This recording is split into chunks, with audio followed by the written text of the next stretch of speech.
The Britannia Challenge Cup, Royal Chester Rowing Club on the Berkshire station. Off they go, up against Thames Rowing Club A.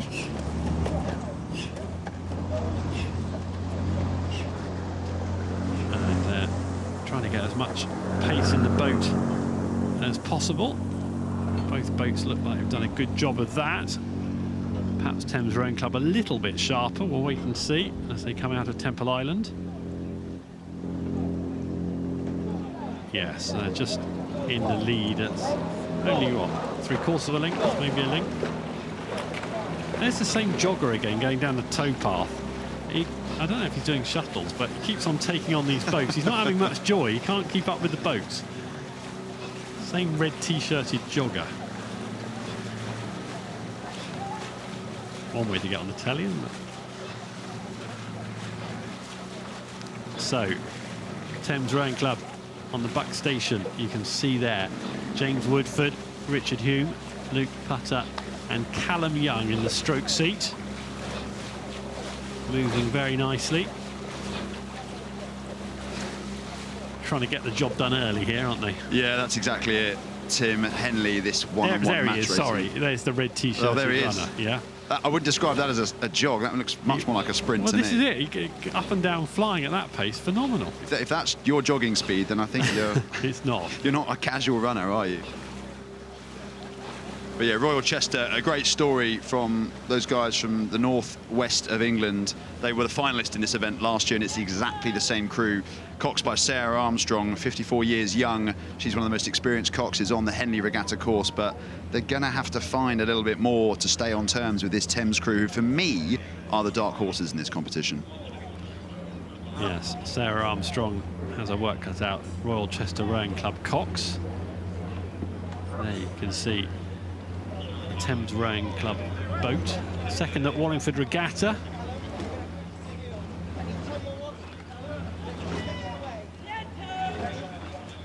And moving it well. And you can see it's still very much race on, isn't it? Royal Chester, just as you said, look at that, really close now. Royal Chester have got themselves right back into this. Great toughness from them, isn't it? Mental toughness, physical toughness to stay there. They're going quite central in the water, but yeah, they need to make sure they stay on their side of the water. But down to half a length now, it's just being stretched out again. Good response from Thames Rowing Club, who have been aware. They thought they'd thrown off Chester. We said trying to get the job done early. They didn't get the job done early, did they? They've had a fight further down, and they've had to respond there, and they have done, getting it back up to a length. The role of the coxes now and the bow seat, or the bow-loaded coxes, is going to be critical, because, like you said, Tim, Thames clearly were trying to move on early. They haven't managed that. There's still overlap, and Royal Chester will take a lot of heart from that, and we know how hard this Royal Chester crew can fight and will fight.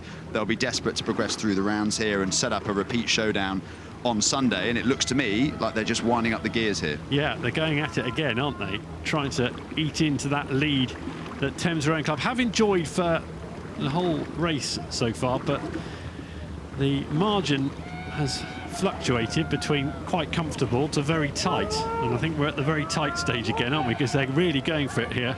Royal Chester Rowing Club, you can see on the right-hand side of your picture there, trying to muster enough to get back level. They're certainly giving Thames Rowing Club a fright.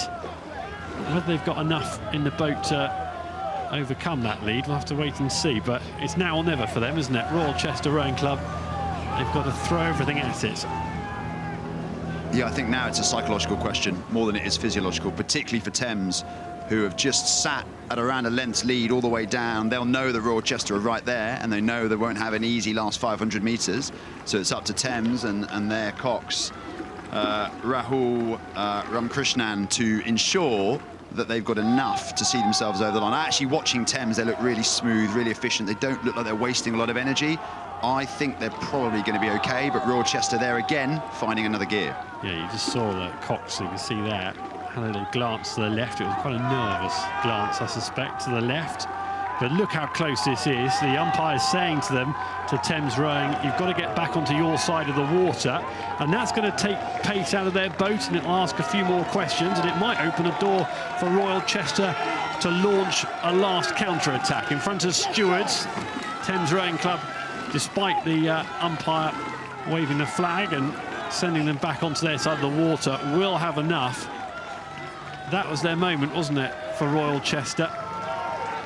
If they were going to do anything, it was going to be then. But well done to Thames Rowing Club, who regained their composure after that, and less than a length separating the two boats. Royal Chester, good effort from them. We thought that would be a good one, and it was in the Britannia. Thames Rowing Club